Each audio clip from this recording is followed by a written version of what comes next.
Hi, this is William Ramsey. Welcome to William Ramsey Investigates.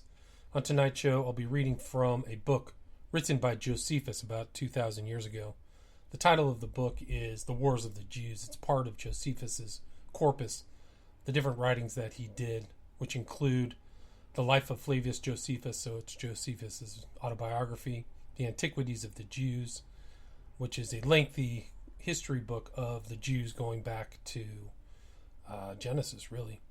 And it's a very lengthy book, but this one I'm going to just read book 5 and 6 from The Wars of the Jews.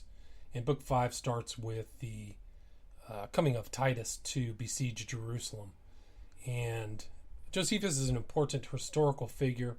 He mentions Jesus Christ in one of his writings, stating, quote, "Now there was about this time Jesus, a wise man, if it be lawful to call him a man, for he is a doer of wonderful works, a teacher of such men as receive the truth with pleasure. He drew over to him both many of the Jews and many of the Gentiles. He was Christ. And when Pilate, at the suggestion of the principal men amongst us, had condemned him to the cross, those that loved him at the first did not forsake him, for he appeared to them alive again the third day, as the divine prophets had foretold these and 10,000 other wonderful things concerning him. And the tribe of Christians so named from him are not extinct at this day." Unquote.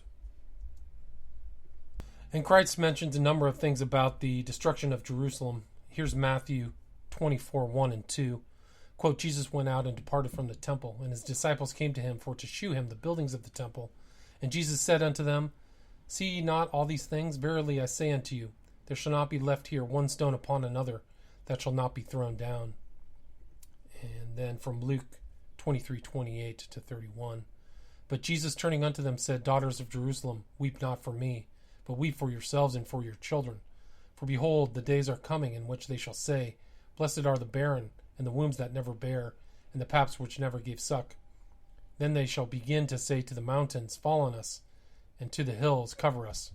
For if they do these things in a green tree, what shall be done in the dry?" So this is a reading from Josephus's The Wars of the Jews, or the History of the Destruction of Jerusalem, Book 5,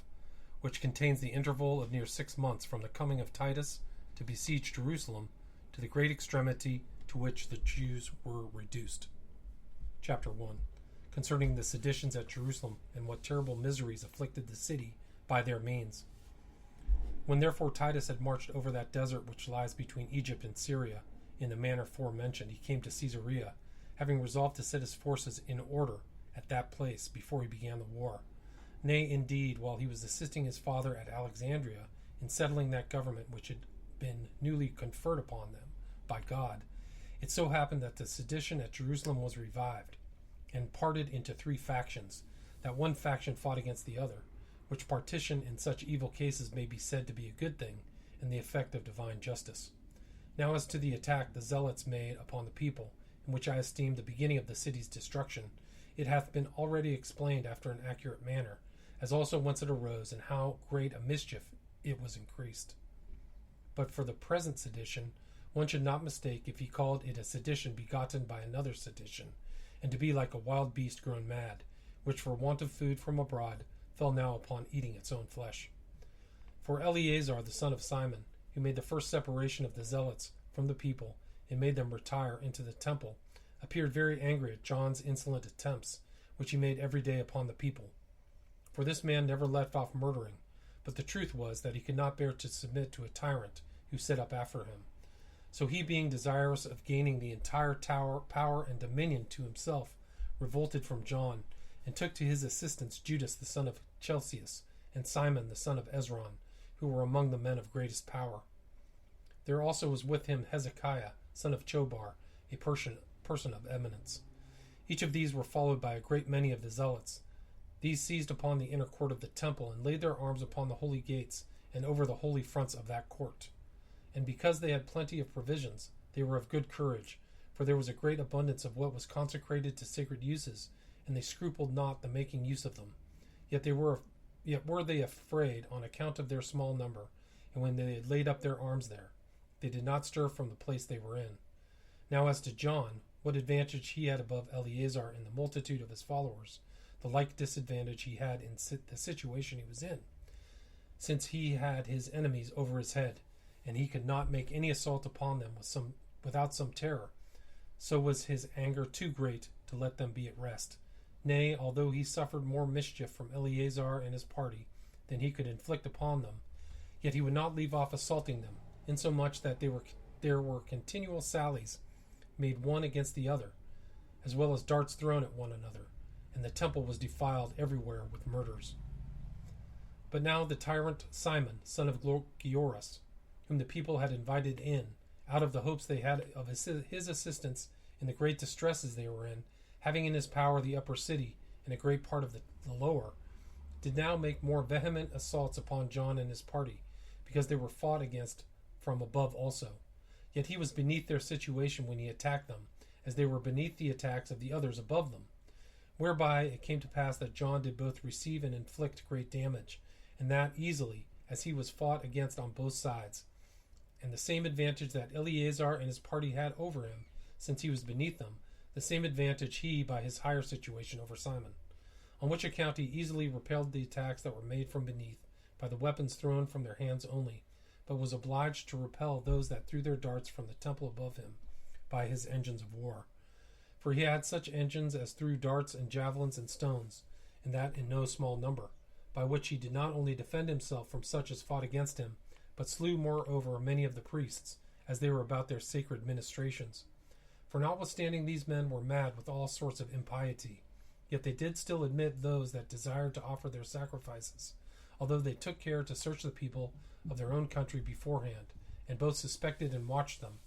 while they were not so much afraid of strangers who, although they had gotten leave of them, how cruel soever they were, to come into that court, were yet often destroyed by this sedition. For those darts that were thrown by the engines came with that force, that they went over all the buildings, and reached as far as the altar, and the temple itself, and fell upon the priests, and those that were about the sacred offices, insomuch that many persons who came thither with great zeal from the ends of the earth, to offer sacrifices at this celebrated place, which was esteemed holy by all mankind, fell down before their own sacrifices themselves, and sprinkled that altar, which was venerable among all men, both Greeks and barbarians, with their own blood, till the dead bodies of strangers were mingled together with those of their own country, and those of profane persons with those of the priests, and the blood of all sorts of dead carcasses stood in lakes in the holy courts themselves. And now, O most wretched city, what misery so great as didst thou suffer from the Romans, when they came to purify thee from thy intestinal hatred? For thou couldst no longer a place fit for God, nor couldst thou long continue in being, after thou had been a sepulchre for the bodies of thy own people, and hast made the holy house itself a burying place in this civil war of thine. Yet mayst thou again grow better, if perchance thou wilt hereafter appease the anger of that God, who is the author of thy destruction. But I must restrain myself from these passions by the rules of history, since this is not a proper time for domestical lamentations, but for historical narrations. I therefore return to the operations that follow in this edition. And now there were 3 treacherous factions in the city, the one parted from the other, Eleazar and his party, that kept the sacred first fruits, and came against John and their cups. Those that were with John plundered the populace, and went out with zeal against Simon. This Simon had his supply of provisions from the city, in opposition to the seditious. When therefore John was assaulted on both sides, he made his men turn about, throwing his darts upon those citizens that came up against him, from the cloisters he had in his possession, while he opposed those that attacked him from the temple by his engines of war. And if at any time he was freed from those that were above him, which happened frequently, from their being drunk and tired, he sallied out with a great number upon Simon and his party, and this he did always in such parts of the city as he could come at, till he set on fire those houses that were full of corn and of all other provisions. The same thing was done by Simon, when upon the others' retreat he attacked the city also, as if they had on purpose done it to serve the Romans, by destroying what the city had laid up against the siege, and by thus cutting off the nerves of their own power. Accordingly it came to pass that all the places that were about the temple were burnt down, and were become an intermediate desert space, ready for fighting on both sides of it, and that almost all that corn was burnt, which would have been sufficient for a siege of many years. So they were taken by the means of the famine, which it was impossible they should have been, unless they had thus prepared the way for it by this procedure. And now the city was engaged in war on all sides, from those treacherous crowds of wicked men the people of the city between them were like a great body torn in pieces. The aged men and the women were in such distress by their internal calamities that they wished for the Romans and earnestly hoped for an external war in order that their delivery from their domestical miseries. The citizens themselves were under a terrible consternation and fear, nor had they any opportunity of taking counsel and of changing their conduct. Nor were there any hopes of coming to an agreement with their enemies, nor could such as had a mind flee away, for guards were set at all places, and the heads of the robbers, although they were seditious one against the other in these respects, yet they did agree in killing those that were for peace with the Romans, or were suspected of an inclination to desert them as their common enemies. They agreed in nothing but this, to kill those that were innocent. The noise also of those who were fighting was incessant, both by day and by night. But the lamentations of those that mourned exceeded the other, nor was there ever any occasion to leave them off of their lamentations, because their calamities came perpetually one upon the other, although the deep consternation they were in prevented their outward wailing. But being constrained by their fear to conceal their inward passions, they were inwardly tormented, without daring to open their lips in groans. Nor was any regard paid to those that were still alive by their relations, nor was there any care taken of burial for those that were dead. The occasion of both which was this, that every one despaired of himself. For those that were not among the seditious had no great desires of anything, as expecting for certain that they should very soon be destroyed. But for the seditious themselves, they fought against each other, while they trod upon the dead bodies as they lay heaped one upon another, and taking up a mad rage from those dead bodies that were under their feet, became the fiercer thereupon. They, moreover, were still inventing somewhat or other that was pernicious against themselves, and when they had resolved upon anything, they executed it without mercy, and omitted no method of torment or of barbarity.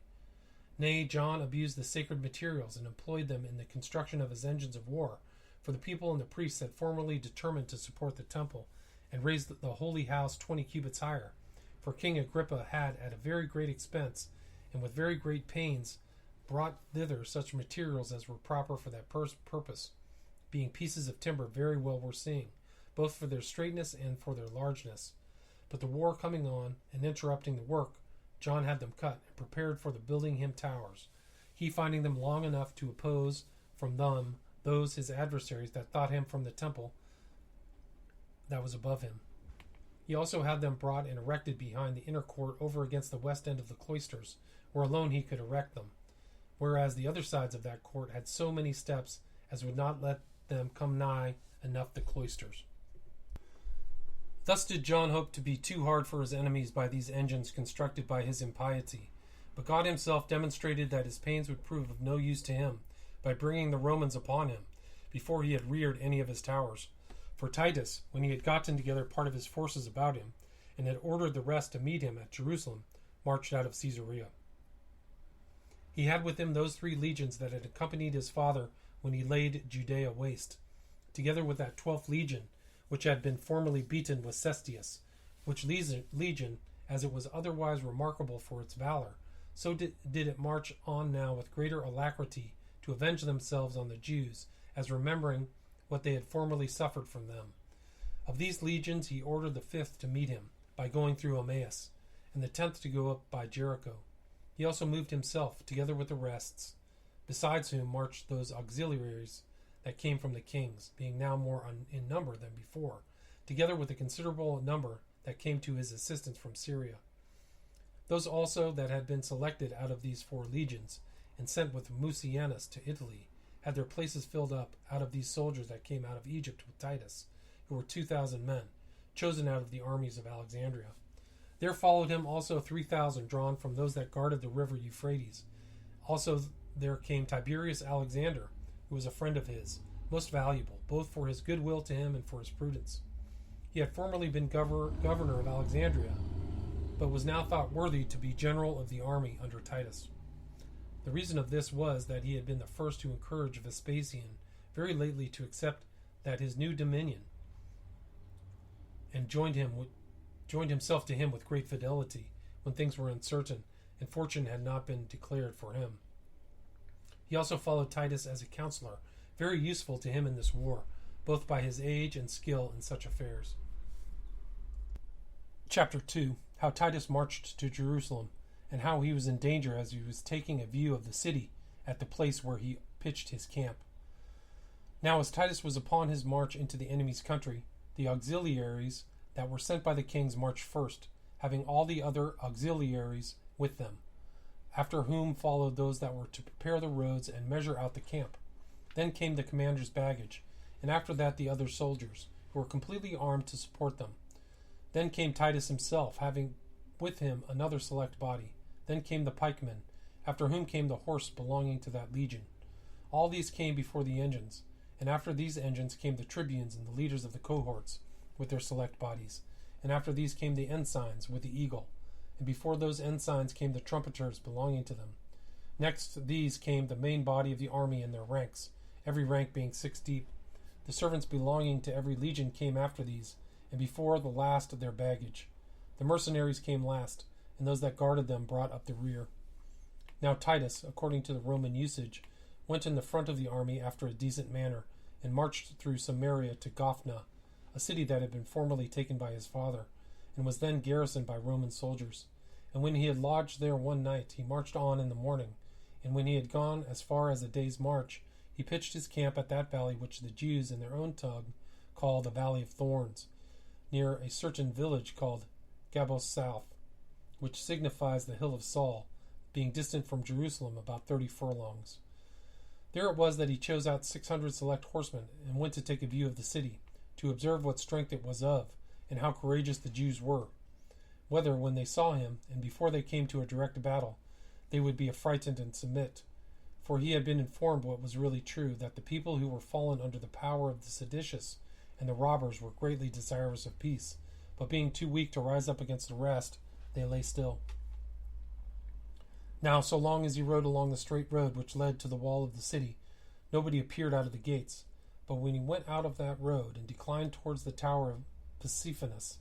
and led the band of horsemen obliquely, an immense number of the Jews leapt out suddenly at the towers called Women's Towers, through that gate which was over against the monuments of Queen Helena,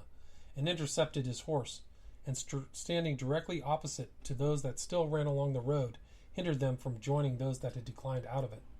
They intercepted Titus also with a few other. Now it was here impossible for him to go forward, because all the places had trenches dug in them from the wall to preserve the gardens round about, and were full of gardens obliquely situated, and of many hedges. And to return back to his own men he saw it was also impossible, by reason of the multitude of the enemies that lay between them, many of whom did not so much as know that the king was in any danger, but supposed him still among the men. So he perceived that his preservation must be wholly owing to his own courage, and turned his horse about, and cried out aloud to those that were about him to follow him, and ran with violence into the midst of his enemies, in order to force his way through them to his own men. And hence we may principally learn that both the success of wars and the dangers that kings are in, under the providence of God. For while such a number of darts were thrown at Titus, when he had neither his headpiece on nor his breastplate, for, as I told you, he went out not to fight but to view the city, none of them touched his body, but went aside without hurting him, as if all of them missed him on purpose, only to make a noise as they passed by him. So he diverted those perpetually with his sword that came on his side, and overturned many of those that directly met him, and made his horse ride over those that were overthrown. The enemy indeed made a shout at the boldness of Caesar, and exhorted one another to rush upon him. Yet these against whom he marched did fly away, and go off from him in great numbers, while those that were in the same danger with him kept up close to him, though they were wounded both on their backs and on their sides, for they had each of them but this one hope of escaping, if they could assist Titus in opening himself a way, that he might not be encompassed round by his enemies before he got away from them. Now there were 2 of those that were with him, but at some distance, the one of which the enemy compassed round and slew him with their darts, and his horse also. But the other they slew as he leapt down from his horse, and carried off his horse with them. But Titus escaped with the rest, and came safe to the camp. So this success of the Jews' first attack raised their minds, and gave them an ill-grounded hope, for the short inclination of fortune on their side made them very courageous for the future. But now, as soon as that legion that had been at Emmaus was joined to Caesar at night, he removed thence when it was day, and came to a place called Seopus, from whence the city had already to be seen, in a plain view might be taken of the great temple. Accordingly, this place on the north quarter of the city, joining thereto, was a plain, and very properly named Scopus, the Prospect, and was no more than 7 furlongs distant from it. And it was here that Titus ordered a camp to be fortified for 2 legions that were to be together, but ordered another camp to be fortified at 3 furlongs farther distance behind them for the 5th legion, for he thought that by marching in the night they might be tired and might deserve to be covered from the enemy, and with less fear might fortify themselves. And as these were now beginning to build, the 10th legion, who came through Jericho, was already come to the place where a certain party of armed men had formerly lain to guard that pass into the city, and had been taken before by Vespasian. These legions had orders to encamp at the distance of 6 furlongs from Jerusalem, at the mount called the Mount of Olives, which lies over against the city on the east side, and is parted from it by a deep valley, interposed between them, which is named Cedron. Now when hitherto the several parties in the city had been dashing one against another perpetually, this foreign war now suddenly come upon them after a violent manner, put the first stop to their contentions one against another. And as the seditious now saw with astonishment the Romans pitching 3 several camps, they began to think of an awkward sort of concord, and said one to another, "What do we hear, and what do we mean, when we suffer 3 fortified walls to be built to coop us in, that we shall not be able to breathe freely, while the enemy is securely building a kind of city in opposition to us, and while we sit still within our own walls, and become spectators only of what they are doing, with our hands idle and our armor laid by, as if they were about somewhat that was for our good and advantage? We are, it seems," so did they cry out, "only courageous against ourselves, while the Romans are likely to gain the city without bloodshed by our sedition." Thus did they encourage one another when they were gotten together, and took their armor immediately, and ran out upon the 10th legion, and fell upon the Romans with great eagerness, and with a prodigious shout, as if they were fortifying their camp. These Romans were caught in different parties, and this in order to perform their several works, and that on that account had in great measure laid aside their arms, for they thought the Jews would not have ventured to make sally upon them. And had they been disposed to do so, they supposed their sedition would have distracted them. So they were put into disorder unexpectedly. When some of them left their works they were about, and immediately marched off, while many ran to their arms, but were smitten and slain before they could turn back upon the enemy. The Jews became still more and more in number, as encouraged by the good success of those that first made the attack, and while they had such good fortune, they seemed both to themselves and to the enemy to be many more than they really were. The disorderly way of their fighting at first put the Romans also to a stand, who had been constantly used to fight skillfully in good order, and keeping their ranks, and obeying the orders that were given them, for which reason the Romans were caught unexpectedly, and were obliged to give way to the assaults that were made upon them. Now when these Romans were overtaken and turned back upon the Jews, they put a stop to their career. Yet when they did not take care enough of themselves through the vehemency of their pursuit, they were wounded by them. But as still more and more Jews sallied out of the city, the Romans were at length brought into confusion, and put to flight, and ran away from the camp. Nay, things looked as though the entire legion would have been in danger, unless Titus had been informed of the case they were in, and sent them succours immediately. So he reproached them for their cowardice, and brought those back that were running away, and fell himself upon the Jews on their flank, with those select troops that were with him, and slew a considerable number, and wounded more of them, and put them all to flight, and made them run away hastily down the valley. Now as these Jews suffered greatly in the declivity of the valley, so when they were gotten over it, they turned about, and stood over against the Romans, having the valley between them, and there fought with them. Thus they did continue the fight till noon, but when it was already a little afternoon, Titus sent those that came to the assistance of the Romans with him, and those that belonged to the cohorts, to prevent the Jews from making any more sallies, and then sent the rest of the legion to the upper part of the mountain to fortify their camp. This march of the Romans seemed to the Jews to be a flight, and as the watchman who was placed upon the wall gave a signal by shaking his garment, there came out a fresh multitude of Jews, and that with such mighty violence that one might compare it to the running of the most terrible wild beasts. To say the truth, none of those that opposed them could sustain the fury with which they made their attacks, but as if they had been cast out of an engine, they brake the enemy's ranks to pieces, who were put to flight, and ran away to the mountain, none but Titus himself and a few others with him being left in the midst of the acclivity. Now these others who were his friends despised the danger they were in, and were ashamed to leave their general, earnestly exhorting him to give way to these Jews that are fond of dying, and not to run into such dangers before those that ought to stay before him, to consider what his fortune was and not, by supplying the place of a common soldier, to venture to turn back upon the enemy so suddenly, and this because he was general in the war, and lord of the habitable earth, on whose preservation the public affairs do all depend. These persuasions Titus seemed not so much as to hear, but opposed those that ran upon him, and smote them on the face, and when he had forced them to go back, he slew them. He also fell upon great numbers as they marched down the hill, and thrust them forward, while those men were so amazed at his courage and his strength that they could not fly directly to the city, but declined from him on both sides, and pressed after those that fled up the hill. Yet he did still fall upon their flank, and put a stop to their fury.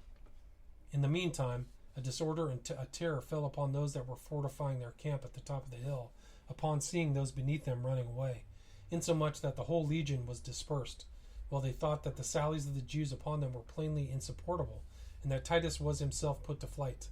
because they took it for granted that, if he had stayed, the rest would have never fled for it. Thus they were encompassed on every side by a kind of panic fear, and some dispersed themselves one way, and some another, till certain of them saw their general in the very midst of an action, and being under great concern for him, they loudly proclaimed the danger he was in to the entire legion, and now shame made them turn back, and they reproached one another that they did worse than run away by deserting Caesar. So they used their utmost force against the Jews, and declining from the straight declivity, they drove them on heaps into the bottom of the valley. Then did the Jews turn about and fight them, but as they were themselves retiring, and now, because the Romans had the advantage of the ground and were above the Jews, they drove them all into the valley. Titus also pressed upon those that were near him, and sent the legion again to fortify their camp. And while he and those that were with him before opposed the enemy, and kept them from doing further mischief, insomuch that, if I may be allowed neither to add anything out of flattery, or to diminish anything out of envy, but to speak the plain truth, Caesar did twice deliver that entire legion when it was in jeopardy, and gave them a quiet opportunity of fortifying their camp. Chapter 3. How the sedition was again revived within Jerusalem, and yet the Jews contrived snares for the Romans. How Titus also threatened his soldiers for their ungovernable rashness. As now the war abroad ceased for a while, the sedition within was revived, and on the feast of unleavened bread, which was now come, it being the 14th day of the month of Xanthicus or Nisan, when it is believed the Jews were first freed from the Egyptians, Eleazar and his party opened the gates of this innermost court of the temple, and admitted such as the people who were desirous to worship God into it. But John made use of this festival as a cloak for his treacherous designs, and armed the most inconsiderable part of his own party, the greater part of whom were not purified, with weapons concealed under their garments, and sent them with great zeal into the temple, in order to seize upon it, which armed men, when they were gotten in, threw their garments away, and presently appeared in their armor. Upon which there was a very great disorder and disturbance about the holy house, while the people, who had no concern in the sedition, supposed that this assault was made against all, without distinction, as the zealots thought it was made against themselves only. So these left off guarding the gates any longer, and leapt down from their battlements before they came to an engagement, and fled away into the subterranean caverns of the temple, while the people that stood trembling at the altar and about the holy house were rolled on heaps together, and trampled upon, and were beaten both with wooden and iron weapons without mercy. Such also as had differences with others slew many persons that were quiet, out of their own private enmity and hatred, as if they were opposite to the seditious. And all those that had formerly offended any of these plotters were now known, and were now led away to the slaughter. And when they had done abundance of horrid mischief to the guiltless, they granted a truce to the guilty, and let those go off that came cut out of the caverns. These followers of John's also did now seize upon this inner temple, and upon all the warlike engines therein, and then ventured to oppose Simon. And thus that sedition, which had been divided into 3 factions, was now reduced to 2. But Titus, intending to pitch his camp nearer to the city than Scopus, placed as many of his choice horsemen and footmen as he thought sufficient opposite to the Jews, to prevent their sallying out upon them, while he gave orders for the whole army to level the distance, as far as the wall of the city, So they threw down all the hedges and walls which the inhabitants had made about their gardens and groves of trees, and cut down all the fruit trees that lay between them and the wall of the city, and filled up all the hollow places and chasms, and demolished the rocky precipices with iron instruments, and thereby made all the place level from Scopus to Herod's monuments, which adjoined to the pool called the Serpent's Pool. Now at this very time the Jews contrived the following stratagem against the Romans. The bolder sort of the seditious went out of at the towers, called the Women's Towers, as if they had been ejected out of the city by those who were for peace, and rambled about as if they were afraid of being assaulted by the Romans, and were in fear of one another.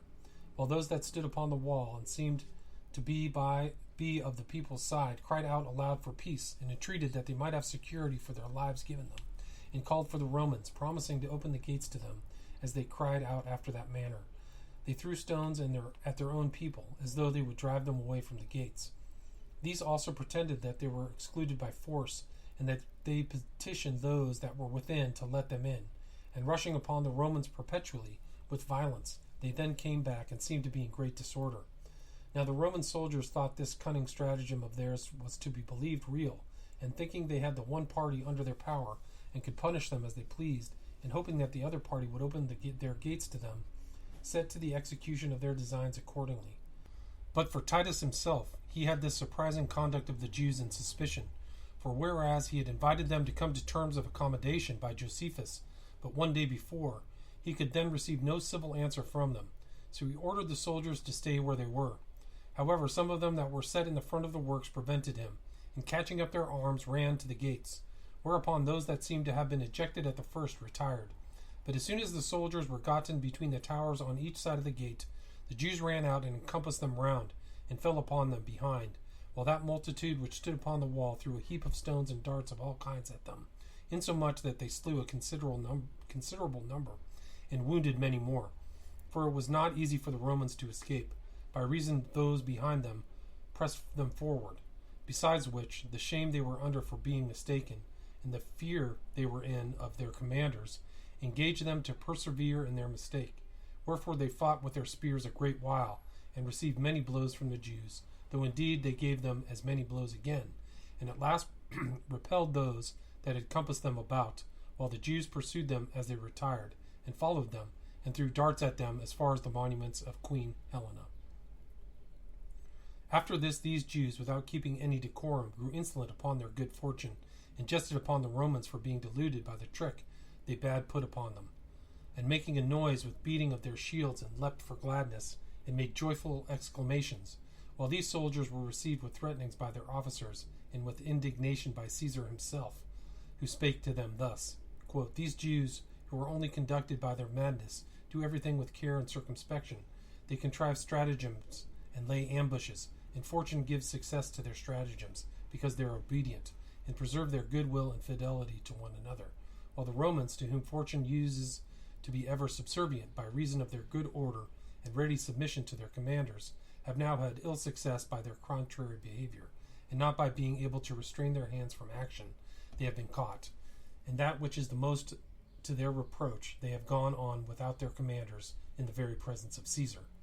Unquote. Truly, says Titus, the laws of war cannot but groan heavily, as will my father also himself, when he shall be informed of this wound that hath been given us, since he who is grown old in wars did never make so great a mistake. Our laws of war do also ever inflict capital punishment on those that in the least break into good order, while at this time they have seen an entire army run into disorder.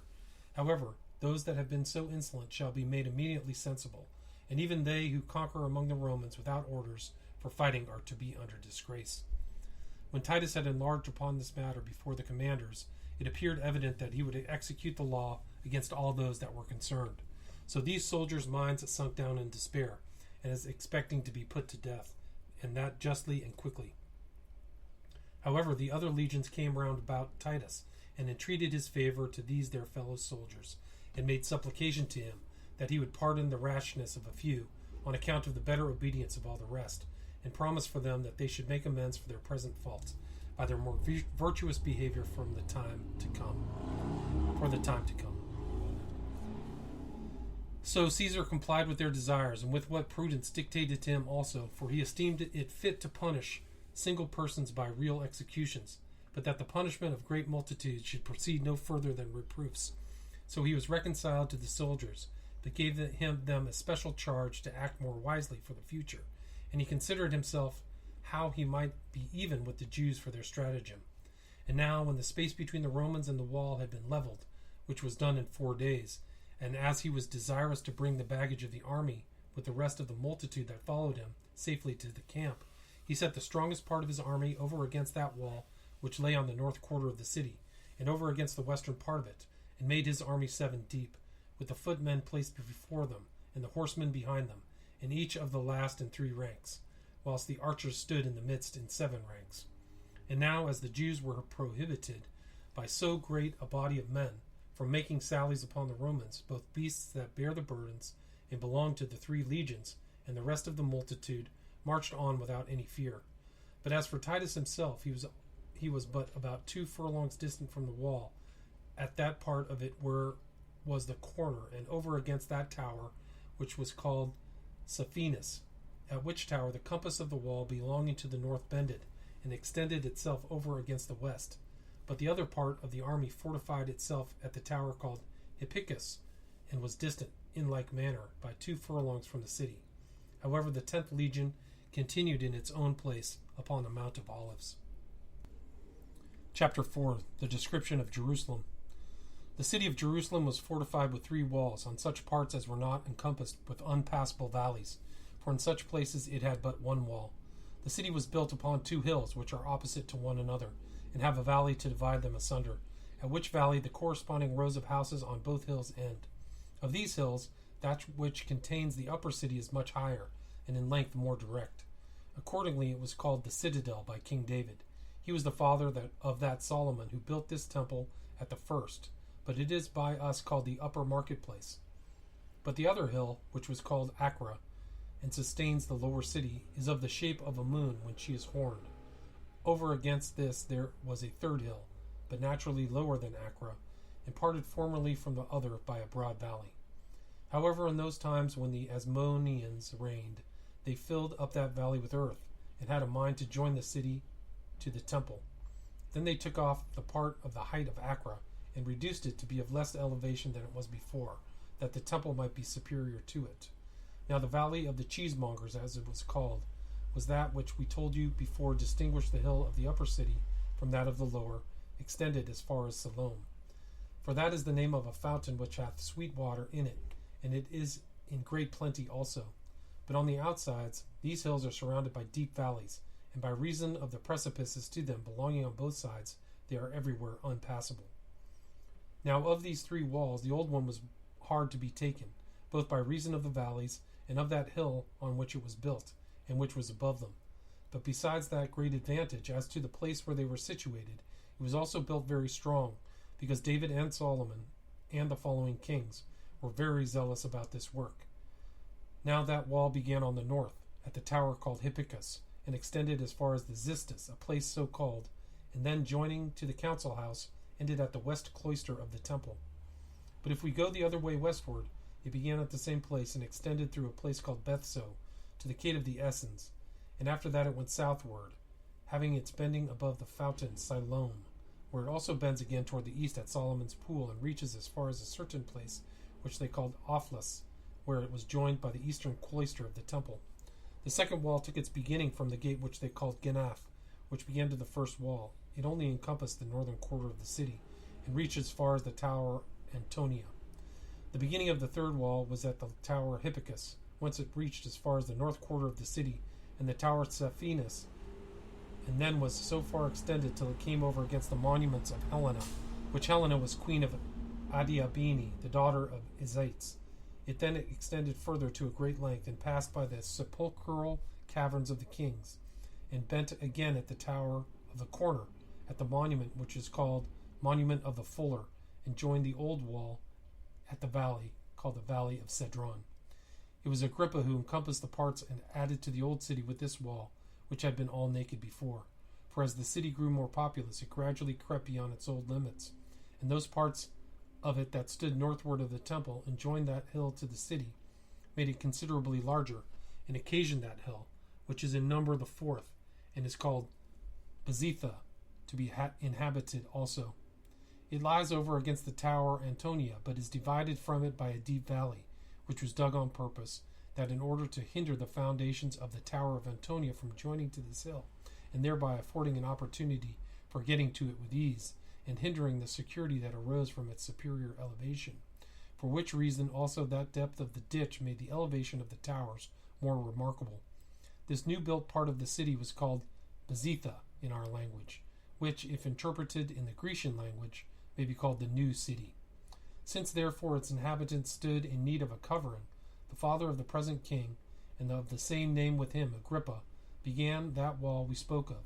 But he left off building it when he had only laid the foundations, out of the fear he was in of Claudius Caesar, lest he should suspect that so strong a wall was built in order to make some innovation in public affairs. For the city could no way have been taken if that wall had been finished in the manner it was begun, as its parts were connected together by stones 20 cubits long and 10 cubits broad,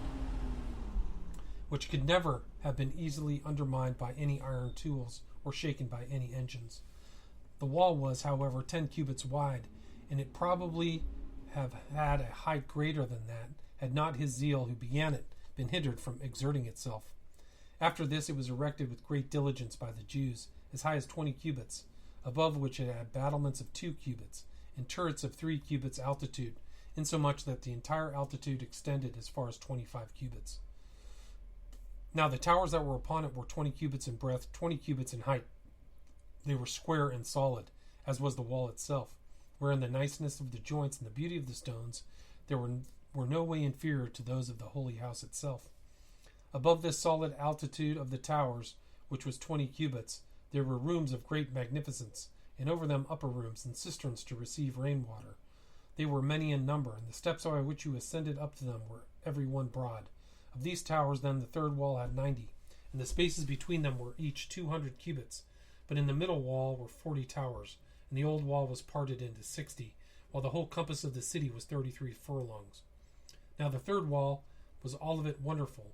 yet was the tower Cephinus elevated above it at the northwest corner, and there Titus pitched his own tent. For being 70 cubits high, it both afforded a prospect of Arabia at sunrising, as well it did of the utmost limits of the Hebrew possessions at the sea westward.